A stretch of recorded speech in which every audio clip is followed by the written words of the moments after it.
첫 구독자 사연입니다.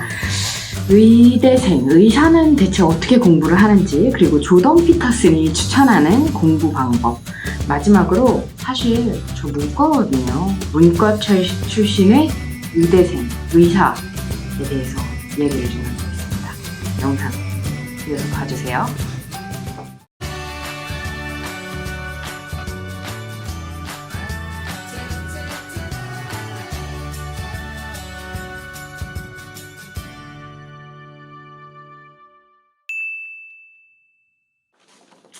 안녕하세요. 병원 밖에서 만나는 의사, 병원 밖 의사 김유연입니다.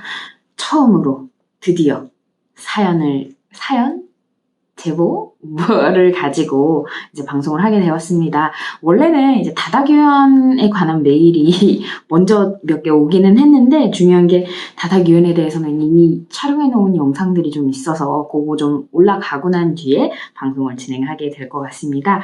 혹시라도 이제 병원 밖 의사에게 궁금한 부분이 있다, 의학 정보 아니면 의사의 삶에 대해서, 사실 의사의 삶에 대해서 조금 더 궁금하신 분들이 많은 것 같아요.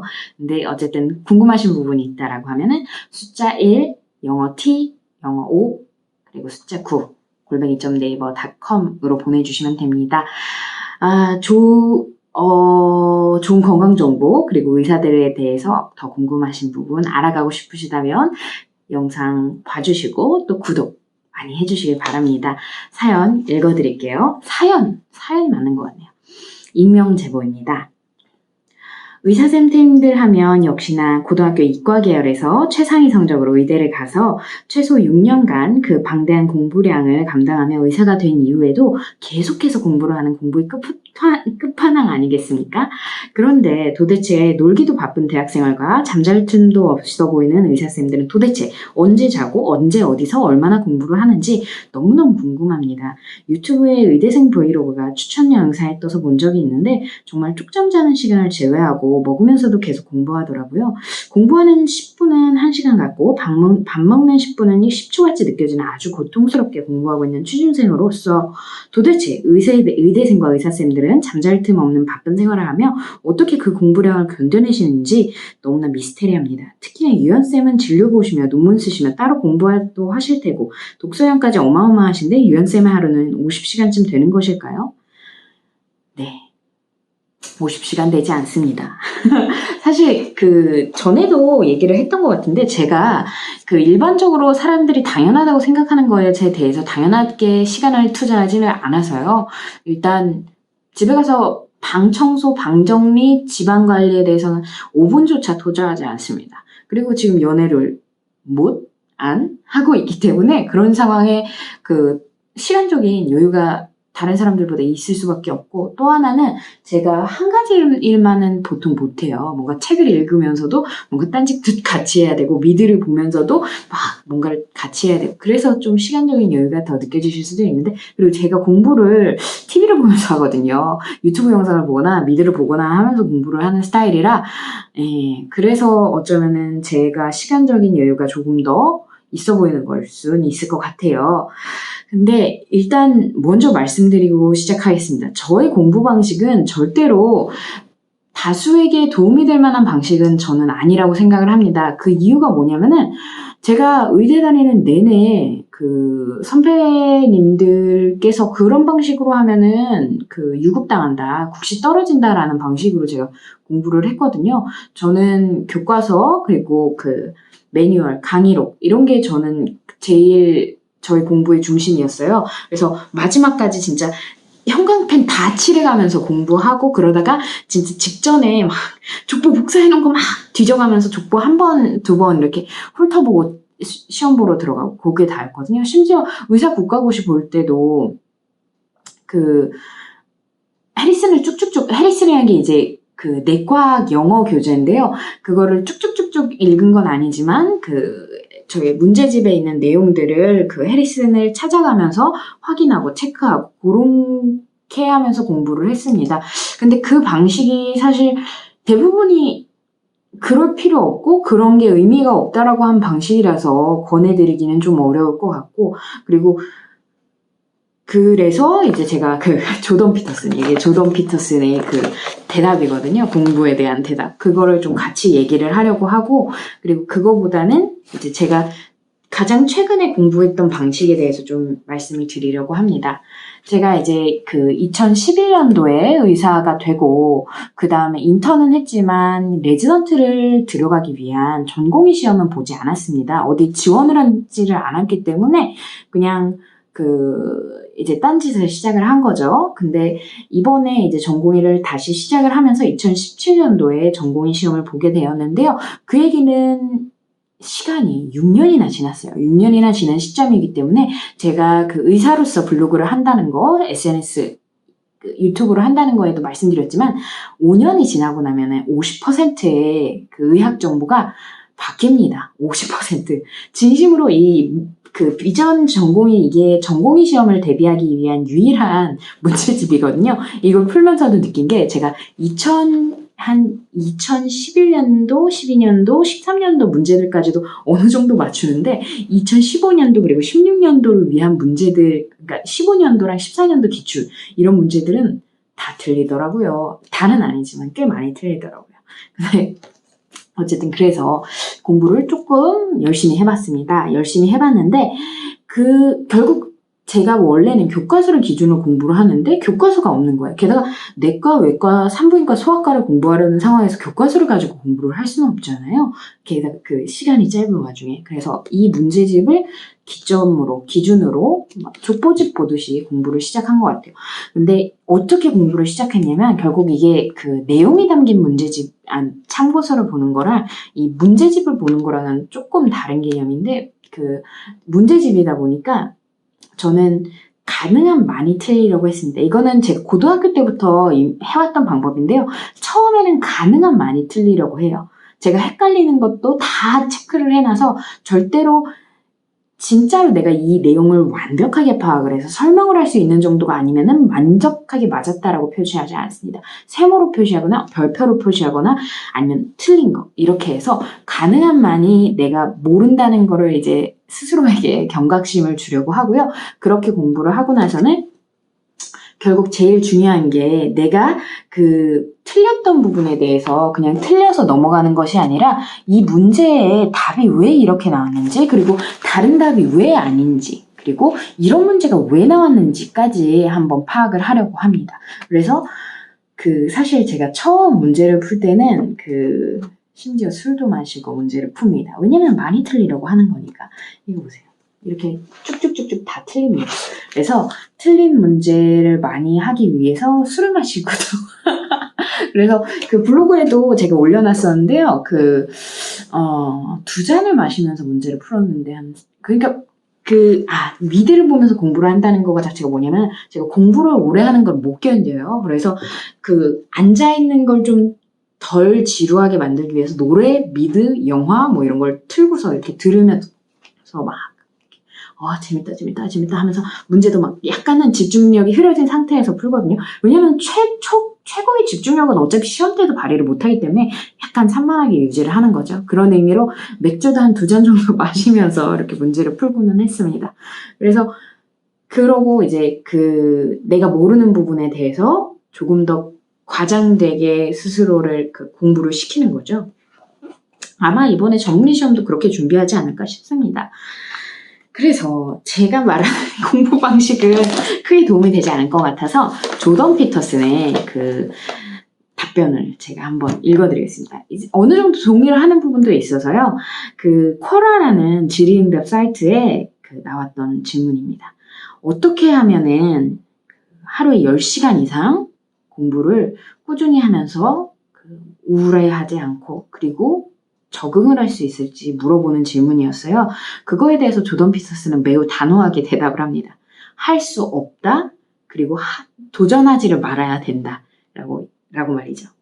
사실 아무도 그 정도 시간을 집중도 높게 공부를 할 수 없다고 이야기를 하고요. 하루에 3시간 이상 집중력이 높게 공부를 할 수 있는 사람조차 매우 드물다고 얘기를 합니다. 심리학자거든요. 결국에는 인간을 분석을 하고 그리고 인간이 어떻게 하면은 조금 더 성취를 많이 하면서 살 수 있을지에 대해서 연구한 분이 얘기한 거예요. 근데 만일 그렇게 해야 한다면 이라면서 그 7가지를 얘기해 줍니다. 첫 번째는 7시간 반보다 더 많이 공부하지 마라. 최대 7시간 반이라고 생각을 해라. 그리고 결국 그 7시간 반 이상을 하게 되면은 당신은 결국 지칠 거고, 지친 상태에서는 머리에 지식이 쌓이지 않는다 라고 얘기를 하죠. 그리고 두 번째는 일주일에 한 번은 꼭 휴식을 취하라. 그래서 결국 그 공부하는 것이 단기가 아니라 보통은 장기전이고, 그런 상황에서 지치지 않게 하기 위해서 그 공부를 하루는 놓고 그때 자신의 그런 그 기운을 북돋아 줄 수 있는 그런 행동을 하라고 얘기를 합니다. 그래서 그때 이제 적은 문장 중에 하나가 뭐냐면, 당신은 지금 공부를 하려고 하는 것이지 일찍 죽으려고 하는 게 아니라는 걸 기억하라고 했어요.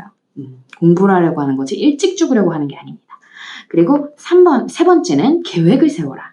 그래서 어떤 부분, 그러니까 여러 분야에 대해서 공부를 해야 되잖아요. 저희도 뭐 여러 과목에 대해서 공부를 해야 되고, 그런 경우에 모든 것을 다 같이 시작하려고 하는 게 아니라 각 과목에서 가장 중요한, 가장 에센셜한 부분만 먼저 취득을 하려고 생각을 하라고 합니다. 그래서 그걸 계획을 세우고 가장 쉬운 50% 각 분야에서 각 그 과목에 대해서 50%씩만 일단 취하기 시작을 하는 거죠. 그렇게 진행을 하라고 하고, 그리고 네 번째, 그리고 공부는 그 뼈대 먼저, 살점은 나중에. 저해상도에서 고해상도라고 표현을 합니다. 저해상도에서 고해상도로 진행을 하라고. 기본적인 사실 세 번째랑 마찬가지예요. 근데 그게 결국엔 순서라는 게 이제 네 번째 조언에서 나타나는 건데요. 중심이 되는 중요한 그런 기준점을 알아가고 바탕을 그린 다음에 그 다음에야 이제 살점을 조금씩 붙여나가라고 얘기를 하고요. 5번째는 낮잠을 자라입니다. 낮잠을 많이 자라고 하고요. 공부를 할 때 6번째랑 같이 말씀드릴게요. 6번째 공부를 할 때 한 주제에 대해서는 2시간 반, 2.5시간씩만 진행을 하라고 합니다. 그래서 2.5시간 공부를 하고 그 다음에는 쉬면서 뭔가를 먹고 잠시 멍 때리다가 뭐 잠깐 낮잠도 자고, 그렇게 리프레시를 하면서 공부를 진행하라고 합니다. 그래서 마지막으로 7번째는 내가 읽고 그 부분 책을 덮은 상황에서 정리를 하고, 그거로 반복을 하라고 합니다. 중요한 게 읽고 나서 만약 그거를 내가 정리했던 거를 다시 읽고 있으면은 내가 알고 있는 것 같다는 착각이 들어요. 그래서 그 부분을 읽은 것이 아니라 정리한 것도 아예 덮은 채로 내가 지금 배웠던 것, 내가 지금 공부한 부분에 대해서 다시 한번 정리를 하라고 되어 있습니다. 그래서 결국에는 내가 계속 나를 몰아세우는 거, 계속 그냥 책상에 앉아있는 것 자체가 우리나라에서는 미덕으로 여겨지지만 실질적으로 효과가 그렇게 있는지는 저는 그렇게 있다고 생각하지 않는 편이었고, 그런 만큼 효율성을 좀 따지면서 하고 싶은 걸 하면서 그때그때 공부를 했던 편입니다. 잠을 줄여가면서 공부해 본 적은 별로 없고요. 결국 잠을 잘 잔 상태에서 내가 공부할 자세가 된 상태에서 집중도 높게 공부하는 것에 하고 싶은 걸 충분히 한 상태니까 이제 내 마음도 어느 정도 말씀드렸듯이 안정이 된 상태여서 그렇게 공부를 할 수 있었던 것 같습니다. 도움이 되실지 잘 모르겠어요. 공부법에 대한 질문은 사실 블로그 할 때도 워낙 많이 받았는데 항상 걱정이 되는 게 제 공부법이 일반화할 수 있는 공부법인지 잘 모르겠습니다. 모든 사람의 공부법은 사실 일반화할 수 없는 공부법이라고 느껴지거든요. 다들 워낙 다른 방식으로 공부를 해서. 근데 어쨌든 한 명이라도 저와 비슷한 공부 방식이 도움이 되시는 분이 있을 수도 있으니까 한번 여기까지 말씀드려보겠습니다. 그리고 이제는 문과생으로서 의과대학에 교차 지원을 했던 그 경험에 대해서 말씀을 드릴게요. 사실 근데 이게 저는 이제 의사가 되고 싶어서 뭔가 미리부터 교차 지원을 준비한 것은 아니고, 그리고 지금처럼 의대가 물론 엄청 높았지만 의대가 높을 때도 아니었습니다. 그래서 교차 지원을 어떻게 하는지, 교차 지원을 어떻게 준비해야 되는지에 대해서는 전혀 도움이 안 되실 거예요. 전혀. 왜냐면은 저는 그러니까 서울대, 연대 쓰고 다군에 쓸 데가 없기 때문에 그 문과생들은 그 다군, 왜냐면은 서울 그 연고대가 한 군에 묶여 있고 그 서울대가 한 군에 있고 나머지 한 군에는 사실 특별히 그 쓸만한 곳이 있진 않았거든요. 그래서 그런 상황에서는 보통 여기에 그 의대와 한의대 중에서 골라서, 특히 저 때는 이제 경희대 한의대랑 서울대 의대랑 막 그 상당히 비슷했던 그 시기였기 때문에 한의대나 의대 중에 이제 골라서 지원을 했습니다. 한의대를 갈 뻔 사실 했죠. 근데 어쨌든 의대를 이제 순천향대를 지원을 했고, 그 당시에 이제 제가 생활과 과학이라는 것밖에 배우지 못한 7차 교육과정, 죄송해요. 7차 교육과정이라 사실 의예과 때는 조금 힘들었어요. 의예과 때는 조금 힘들었고, 그 전에 이제 합격에 대해서 먼저 말씀을 드리면, 저는 대기번호 받고 들어갔는데, 사실 들어가는 과정에서도 저는 문과였기 때문에 의대가 좋은 줄을 사실 잘 몰랐어요. 왜냐면 문과에서는 무조건 대학교가 우선이거든요. 거의 대학교가 우선이다 보니까 지방대, 게다가 지방에 있는 그런 국립 그런 것도 아니고 지방에 있는 대학교의 의대가 더 낫다는 생각을 바로바로 못 해가지고 저는 처음에는 안 가려고 하다가 졸업식 날 이제 가보고서야 내가 의대를 가야 되는구나 라고 뒤늦게 깨닫고 정말 급하게 입금을 엄마에게 시켰던 기억이 납니다. 그래서 이제 어쨌든 가게 되었는데, 사실 말씀드린 것처럼 저는 미적분도 몰라요. 미적분 모르지, 화학 모르지, 유기화학도 모르고, 물리, 통계, 다 모릅니다. 그래서 기본적인 그런 원소 기호, 아니면은 그런 생물에 관해서도 모르죠. 저는 얼음이 왜 물에 뜨냐, 이 정도밖에 배우지 않은 상태로 갔는데, 그럼에도 불구하고 사실 성적은 그냥 고만고만하게 나왔던 것 같아요. 예과 때 한 100명 중에 한 10등 정도? 근데 그때 이제 사실 주변 사람들 도움을 많이 받았죠. 제가 모른다! 멍청한다! 우와! 패닉하고 있으니까 주변 사람들이 공부할 거 챙겨주고, 요거 그냥 이대로 외우라고, 이대로 외워서 하라고 얘기도 하고, 조금 더 쉽게 설명해주기도 하고, 심지어는 이제 족보에 있는 답을 참고서처럼 막 적어가지고 풀어준 친구도 있고, 그래서 사실 주변 사람들 도움 덕에 예과는 버텨낸 것 같습니다. 그리고 사실 이게 또 분명히 적성에는 안 맞다는 느낌이 들었거든요. 분명히 적성에는 안 맞다는 느낌이 들었는데, 그리고 예과 때는 상대적으로 사람들이 공부를 덜 해요. 어차피 본과 때 해야 되기 때문에 정말 막장으로 거의 유급당하지 않을 정도로만 하는 사람들이 상당하기 때문에 성적이 어느 정도 나온 상황에서 조금 내가 그래도 여기 뒤처지지는 않겠구나. 최소한 이제 발맞춰 갈 수는 있겠구나라는 생각이 들어서 주변 사람들의 도움을 많이 받으면서, 그리고 사실 문과에서 배우는 게 오히려 더 도움이 되는 면도 있는 게, 닥치고 외우는 거는 문과생들이 더 잘하거든요. 그렇지 않나요? 그러니까 나만의 그런 이해 방식을 만들어내서 왜냐면은 특히 이제 예과 때는 어떻다 치더라도 본과로 올라가서는 사실 딱 떨어지는 내용이 전혀 없습니다. 이과에서는 딱 떨어지는 내용들이 보통 조금 더 많을 거예요. 이렇게 이렇게 공식이 이렇게 돼서 몰라. 이과가 뭘 하는지도 몰라.